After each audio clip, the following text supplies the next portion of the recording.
Man, we've got tons of new gameplay from Mafia 3. So Mafia 3 is an open-world, third-person shooter with strategic elements of conquering the city one district at a time through the use of your lieutenants, who will offer you a full arsenal of tools and weapons to use in your endeavor. Man, oh man, that was a mouthful. It tells you that this game is going to be extremely detailed, and this game is about branching decisions as well, with an open world mission structure tied to well-paced, story-driven missions that many of you loved from Mafia 2. Yes, those stellar missions that you may remember from Mafia 2 are returning, just with some extra padding, those epic open world activities which were missing from Mafia 2. Finally, that was my biggest concern with Mafia 2. It seems like they have remedied that with Mafia 3. Hey guys, what's up? It's Robbie with Open World Games, and as you could probably tell, I'm super excited to be talking about Mafia 3 once again here on the channel. And by the way, finally Mafia 3 has a release date of October 7th, 2016, coming to Xbox One, PS4, and PC.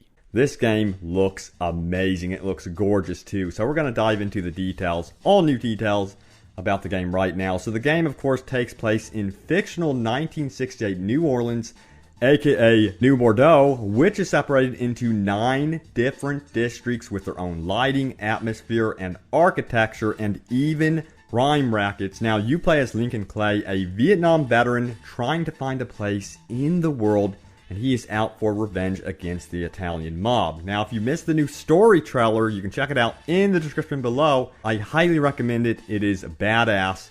Now, I know a lot of you are extremely curious about the open world itself. You can expect to run into industrialized areas, shipyards, the bayou. These are going to be your swamplands, in other words. And then you will see your more poverty-ridden districts, and then your more high-end districts. And with that, you'll be able to witness the dichotomy between the rich and the poor, plus how the police responded to race, wealth, and power. Now, districts will offer their own unique side activities and crime rackets. Plus, you'll eventually be able to assign your lieutenants to each one. And you'll have 3 different lieutenants who work underneath you and will offer you additional rewards and have their own skill trees. Now, I'm going to get into more on them in just a moment, so stay tuned. But we're talking about the open world. Now, the bayou is going to be a very unique area. It's going to be your swampland location. It's going to have hidden items and treasures of some kind. And will have moon-shining rackets, which you can eventually destroy. You'll also run into extortion rackets as you play the game, illegal seizing of gasoline and construction material, and prostitution rings. Now, this sounds like so much like one of my favorite open-world games ever, and that is The Godfather, which is very, very good news.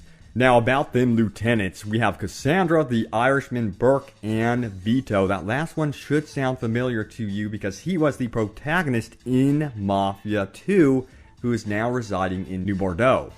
Now, you'll have the opportunity to hand off conquered safe houses and districts to your lieutenants, though you'll have to be careful not to favor one too much, or you will piss off the entire outfit. It's a big balancing act, and I imagine a lot of you will favor good old Vito. Plus, he's got some cool weapons in store for you. All this will affect the story and how missions unfold, plus the ending will actually be affected too. Now, if you give Burke control, in turn, he will provide you with more backup in combat and underlings that will aid you. Vito, on the other hand, will give you access to better guns and protective gear. And Cassandra can prevent enemy reinforcements from being called in by cutting phone lines. Nice one. Now, you'll call